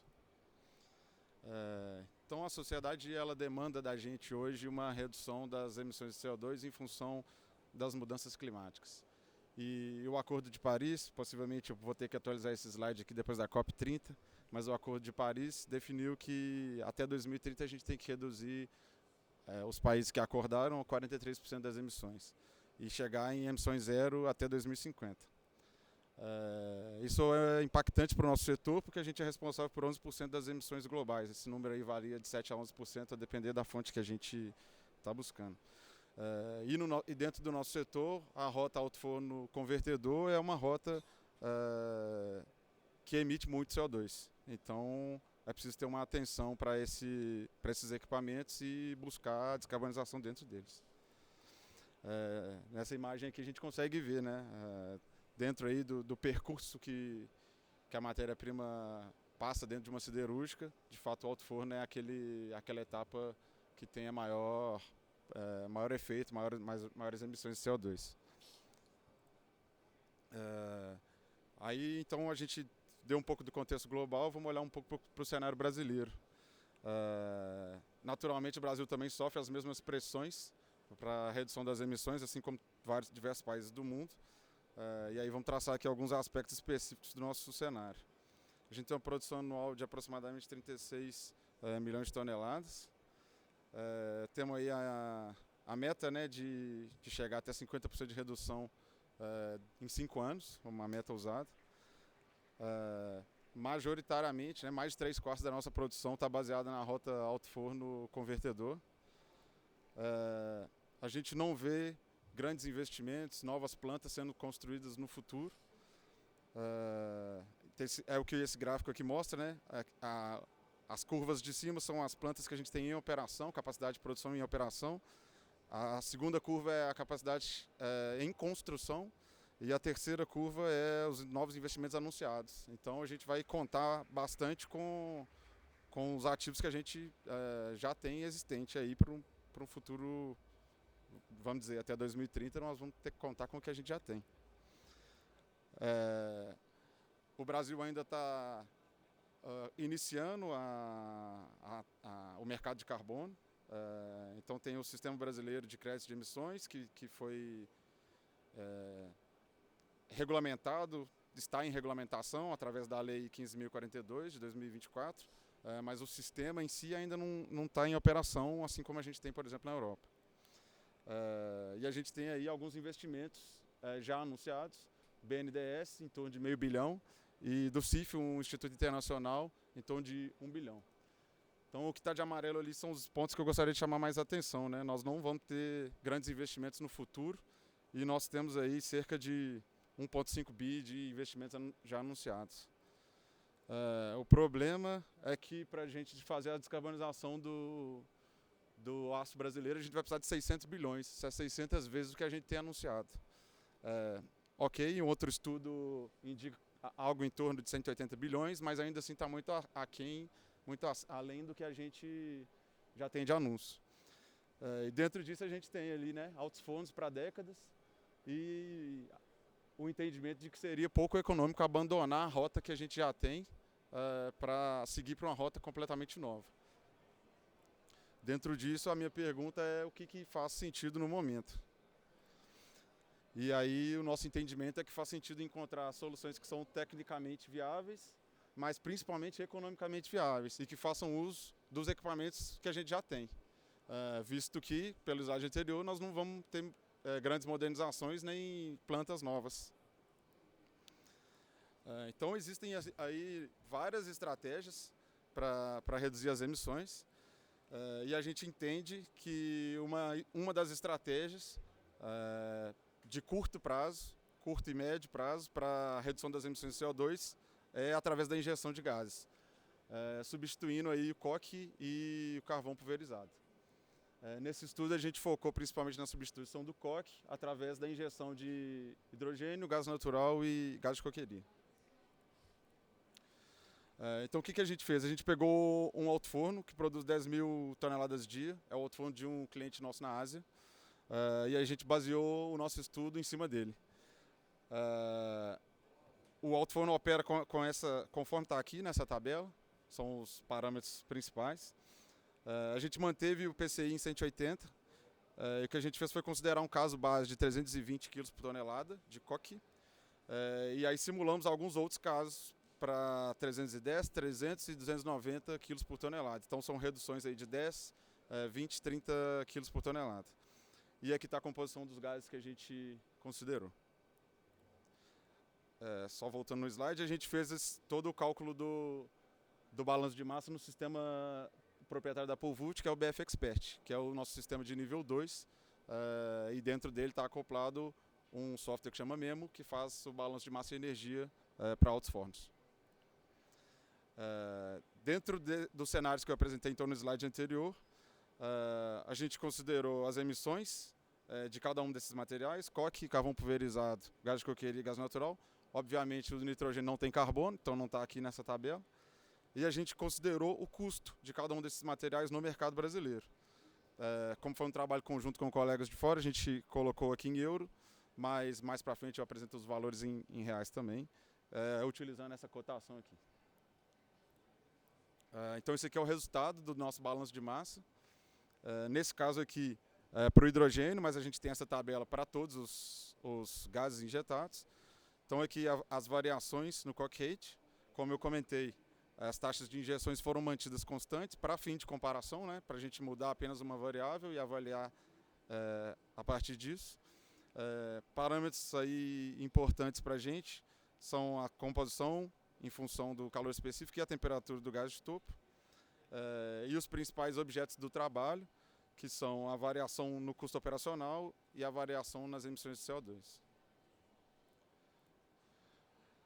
Então aqui a gente pode ver o resultado dos balanços de massa, e esse resultado, a inclinação dessa curva, te dá a taxa de substituição. Então para o hidrogênio a gente tem a maior taxa de substituição, seguida do gás natural e em seguida do CO2. Aqui nesse outro gráfico eu apresento, não o coque, no gráfico anterior era o coque rate, aqui é coque savings, né, o quanto que foi economizado em coque. Então a gente pode ver aqui, né, vamos supor, para 10 quilos aqui a gente tem o hidrogênio em primeiro, o gás natural em segundo e o gás de coqueria em terceiro. Obviamente esses valores podem variar de cliente para cliente, a composição do COG pode ser um pouco diferente do gás natural, mas com aqueles dados dos slides anteriores foi o resultado que a gente chegou. Então tecnicamente a gente pode dizer que o hidrogênio é de fato a melhor alternativa técnica para substituir, né? Tem a melhor taxa de substituição. Com relação ao CO2, como a gente manteve o PCI constante e variou o coque rate e as taxas de substituição são diferentes, então naturalmente a gente vai ter consumos diferentes de gás para cada cenário, né? Mas considerando o cenário de maior redução de coque, então a gente teria aí até 153 kg de hidrogênio, 44 de gás natural e 58 kg de COG. Para essas taxas de injeção indicadas aqui na frente. Então, comparativamente, em primeiro lugar, em quilo de gás, em quilo de CO2 por quilo de gás, a gente teria aí o hidrogênio novamente em primeiro, o gás natural em segundo e o COG em terceiro. Aí na hora que a gente vai avaliar os custos, essa lógica se inverte um pouco, porque o custo do hidrogênio e o custo do gás natural no Brasil são muito altos, né? Se a gente estivesse falando aqui de Argentina, Estados Unidos, Rússia, talvez o custo do gás natural fosse menor e esse cenário seria um pouco diferente, mas a gente pegou os preços praticados hoje no Brasil, que tem um custo até interessante de hidrogênio, comparado com o resto do mundo, mas ainda comparativamente para reduzir consumo de coque, ainda é um custo elevado. Então esse gráfico aqui nos mostra que para cada quilo de coque você aumenta o seu custo de produção, se você estiver injetando hidrogênio, em R$10, se estiver injetando gás natural em R$6, e se estiver injetando gás de coqueria, você reduz o custo em 50 centavos por quilograma de coque. Então, apesar de nos slides anteriores o coque aparecer em última posição, tanto com relação às emissões de CO2, tanto com relação à taxa de substituição, quando a gente vai olhar para o custo, ele é a principal alternativa economicamente mais viável. Bom, então aqui, né, já respondendo essa pergunta, o COG é a melhor opção. Com essa taxa de injeção de 40 kg por tonelada, a gente consegue uma redução aí no custo de produção de até R$11 por tonelada de gusa. R$11 por tonelada de gusa para esse alto forno chegaria aí numa economia anual de R$40 milhões. Então a gente, né, entende que o HG e o hidrogênio são soluções tecnicamente viáveis, mas para o cenário brasileiro não são economicamente viáveis, não nos preços praticados atualmente. Com relação às emissões, aquele mesmo comentário que a gente fez anteriormente, hidrogênio é de longe a melhor alternativa técnica, o gás natural está em segundo lugar e o COG em terceiro logo após. Mas aí a conclusão nossa é que essa escolha ela tem que se basear em aspectos técnicos, principalmente na capacidade de substituição de coque, mas principalmente no cenário econômico. Eu acredito que as usinas siderúrgicas não vão escolher uma alternativa que não seja economicamente viável. Principalmente no cenário brasileiro, em que, como a gente comentou no início, né, o mercado de carbono ainda está iniciando, os subsídios ainda não são suficientes para cobrir o que a gente precisa. Então a gente entende que temos que encontrar soluções que as usinas possam fazer por elas mesmas, e isso implica em payback rápido, que é o que a gente traz aqui com o COG. Então, numa análise mais global, né, a gente enxerga que o gás natural é uma opção, mas o custo elevado a inviabiliza. O hidrogênio é uma excelente opção porque não tem carbono em sua composição, mas é uma opção para o futuro, quando o hidrogênio for mais barato. Acredito que chegaremos lá. E o COG é uma opção para hoje, para agora, porque ela já apresenta payback imediato.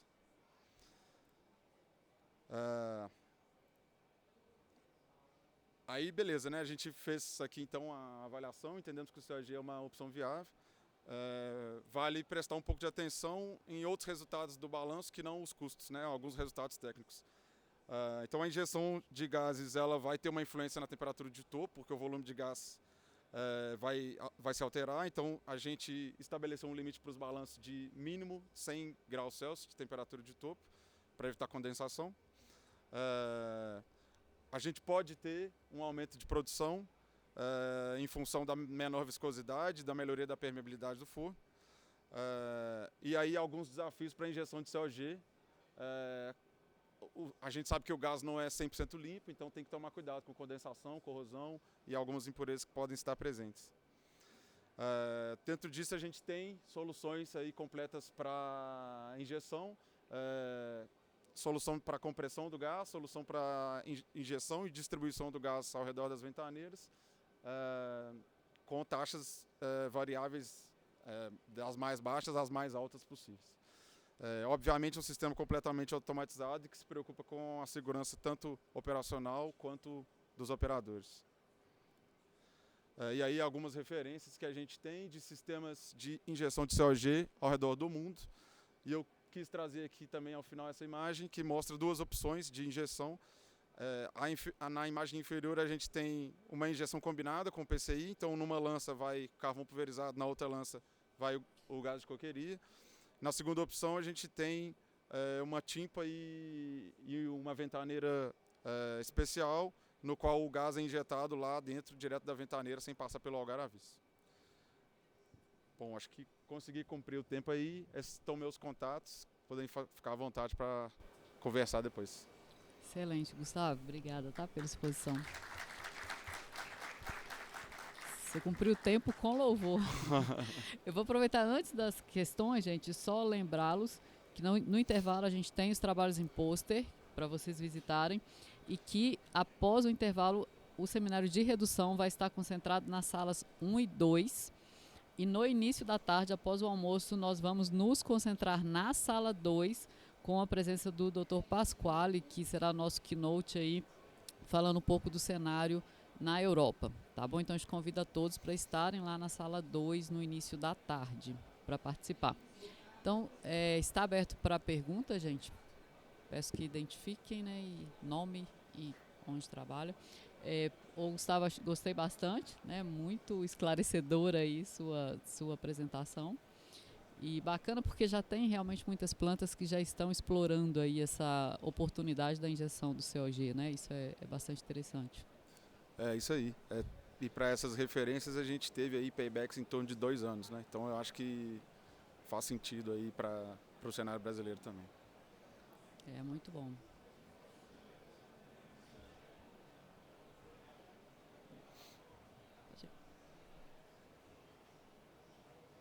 Não está funcionando. Bom dia. Bom dia, Luiz Chagas, da SMS Group. Primeiro, eu achei bacana a sequência das palestras, né? Parabéns pela organização da BM, acho que é um tema em discussão. E eu queria trazer uma recordação de ontem também, da palestra dos líderes, quando foi trazido o dado que quando a gente importa aço, a gente está colaborando para as emissões, né? Porque as produções do Brasil já têm uma otimização. Então, muito o foco nosso é que o Gustavo trouxe de colaborar para ser mais competitivo o aço local, né? Então, é onde que está focado a nossa palestra, onde está focado de trazer a competitividade financeira, né? Diminuir o custo de produção. E essa é uma solução que traz também consigo a descarbonização, né? Então, além de diminuir o custo de produção, é onde está no Brasil, a gente tem que focar nisso, né? Porque focando nisso, aumentando a produção local, a gente já está colaborando na descarbonização do mundo, mas é uma tecnologia também que diminui as emissões, né? Então, é o foco que a gente tem colaborado aí com a indústria local. Excelente colocação, né? Para quem não estava presente ontem no Fórum de Líderes, né? Essa veio realmente a calhar com o que foi discutido. Porque precisa de uma solução técnica, mas que seja viável economicamente. Obrigada.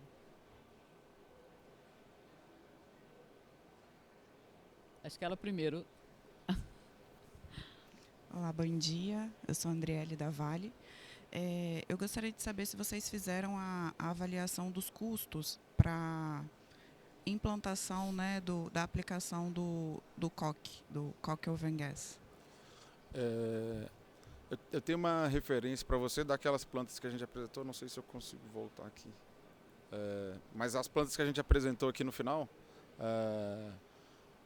vai estar um payback aí em torno de 2 anos para a maioria daquelas plantas que estão injetando cerca de 40 kg por tonelada. Se a planta injeta 30 kg por tonelada, eu lembro que fica em torno de 3 anos e meio de payback. Para aquele cenário de custo que eu apresentei num dos primeiros slides lá. Então isso vai depender se o COG é próprio, né? Isso é um ponto importante. Assim, se o COG não é próprio, assim, não está dentro da usina, porque isso barateia, isso faz o custo deles ficar muito baixo com relação a hidrogênio e gás natural. Se você tem que comprar o COG ou comprar o outro gás, aí tem o custo de transporte, enfim. E aí esse próprio transporte também se implica em mais emissões de CO2, e aí isso eleva o seu custo. Então, uma grande vantagem do COG é porque ele está presente na mesma planta em que está o alto forno. Então, o que a gente precisa fazer é uma tubulação para conectar, uma estação de compressão e uma estação de distribuição para as ventaneiras. Não tem que ter uma logística tão grande de transporte do gás.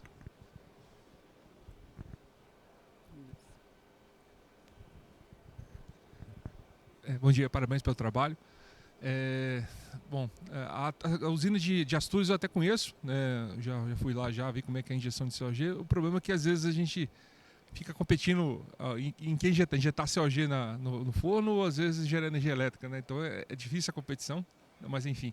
Mas na verdade a pergunta seria, você tem alguma referência de usina que injeta hidrogênio até em grandes quantidades, assim, porque é mais curioso, é o que eu sei que o custo hoje não vale, mas é mais pela curiosidade mesmo de estar vendo como é que fica o processo do forno injetando bastante hidrogênio puro no forno. Porque a natural a gente até injeta, já conhece, mas hidrogênio puro é uma novidade, né? Então... a gente tem uma referência, estava até no slide, eu que não estou conseguindo voltar aqui. Mas até no último slide tinha uma referência que eu escrevi, BF in Japan. É um alto forno no Japão, que a gente não tem permissão para dizer qual é, infelizmente. Mas o projeto que a gente fez lá é para injeção de CO2 e H2. Pode ser combinado ou pode ser separado. Mas lá eles estão injetando altas taxas de CO2 e H2. CO2? Desculpa, COG e H2. Mas infelizmente eu não posso falar onde é. E da sua experiência? Bom dia, eu sou Maurício, do Ministério de Minas e Energia. E aí dando foco aqui no gás natural, como um combustível da transição energética, conhecidamente dessa maneira. E, na verdade, fiz uma análise comparativa, tanto na abordagem ambiental, mas também econômica. Eu quero dar o foco no econômico. Então, se você avaliou para quanto que teria que reduzir o preço do gás natural, de modo a ele se tornar competitivo entre as alternativas que foram analisadas. Sim, a gente fez essa avaliação. Se não me engano, tinha que cair para 1/4 do preço que é hoje. E aí ele ia ficar, aquele gráfico que eu mostrei, a linha dele ia cruzar o eixo zero. Então ele ia começar a reduzir o custo de produção com relação ao custo atual. E aí a gente enxerga esse cenário um pouco distante para o Brasil, né? Em outras nações a gente sabe que já é possível e que já se pratica preços mais competitivos assim. Mas aí é muito bom ter o Ministério aqui, porque a gente vai precisar muito de vocês para a infraestrutura, para a distribuição desse gás natural, para a gente chegar lá nesses 25% aí. Maurício, eu quero reforçar, você é muito bem-vindo nesse fórum, tá? Silvio Maranha, da Vale. Uma pergunta. Parabéns pela apresentação, primeiramente, né? Na maioria das usinas integradas aqui do Brasil, o balanço de gás, ele exige uma reposição de gás natural. Ou seja, ele consome todo o gás de coqueria, né? Não tem sobra de gás de coqueria. E para os processos que utilizam gás de coqueria, reaquecimento de placa, por exemplo, você precisa de gás natural para fechar o balanço. Você considerou nos seus cálculos se a injeção de gás de coqueria no alto forno, que vai tomar um pouco dessa disponibilidade no restante da usina, sendo compensada pelo gás natural, né, que normalmente é o substituto, essa consideração foi feita, porque aí você vai ter que consumir gás natural ao preço que a gente sabe aí que é elevado aqui no Brasil, né? Isso foi considerado para chegar naquele payback? A gente considerou o cenário do alto forno somente. Não consideramos o cenário da usina como um todo.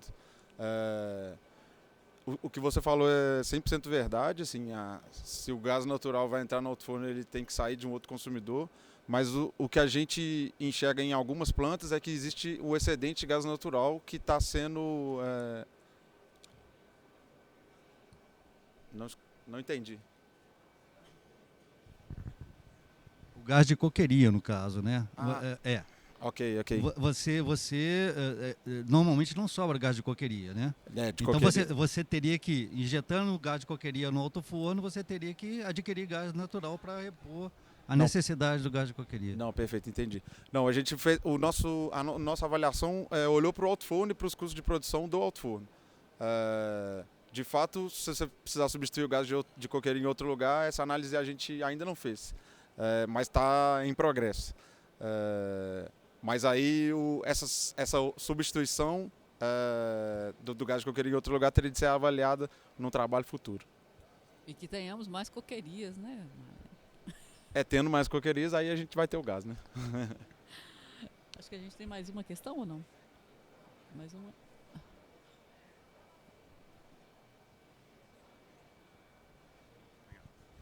Gustavo, eu vou te pedir licença, eu vou fazer a pergunta para o Maurício do Ministério. Qual que são as perspectivas em termos de investimento hoje para que, em termos de timing, o custo do gás natural chegue ao valor de 1/4 do valor atual, que é o que vai nos permitir viabilizar certos investimentos e certas mudanças tecnológicas onde o gás natural ele é indispensável? Obrigado.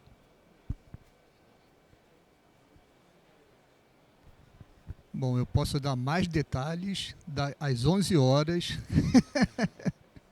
onde vai ter a apresentação, mas a gente, só dando um pouco do spoiler, a gente está com um programa chamado Gasto Empregar, que a gente tem tido muitos esforços para reduzir o preço do gás em torno, para, na verdade, cerca de metade daquilo que ele está hoje. Então, tem tido muitos esforços, tanto em todos os eixos da cadeia, desde a exploração, a produção, passando pelo escoamento, processamento, transporte, tudo isso será revisto. A distribuição também, por meio do programa de harmonização regulatória. Então, a gente tem várias frentes, vários esforços, já foram publicados decretos, resoluções, portarias e tem ainda ações correndo, que eu posso dar mais detalhes às 11 horas, convido a todos a participar da apresentação, uma mesa redonda aqui do lado. Vai ser no auditório do lado, né? No Sustentáveis.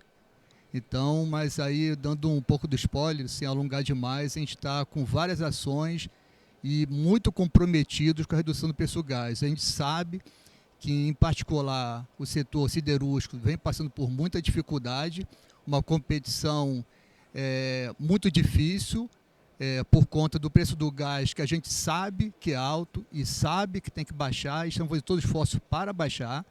por meio de regulação, por meio de política pública, e que existe uma competição muito desigual daquilo que existe dos fornecedores que tem um gás mais barato no exterior do que a gente tem aqui.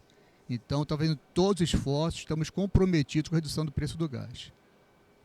Essa é uma ótima notícia, Maurício. A gente fica...